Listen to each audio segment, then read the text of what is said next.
আমি ইদানিং বুঝতে শিখেছি, মানুষের সাথে মেশার থেকে গাছে জল দেয়া ভালো, গল্পের বই পড়া ভালো, ছবি আঁকা ভালো, রান্না করা ভালো, সিনেমাও দেখা ভালো, গান শোনা ভালো, নিজেকে নিজে গিফট দেওয়া ভালো, নানা রকমের বিভিন্ন ধরনের গিফট।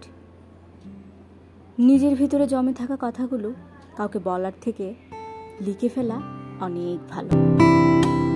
ছাদে বসে অনেকক্ষণ আকাশ দেখা ভালো, জমানো ছুটিতে নিজেকে নিয়ে পাহাড়ে যাওয়া ভালো, সমুদ্রের উত্তাল ঢেউ দেখা ভালো,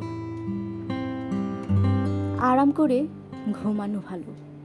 তবুও মানুষের সাথে মেশা ভালো না, মানুষ মিশে যাওয়ার পরেই পিষে দিয়ে যায়।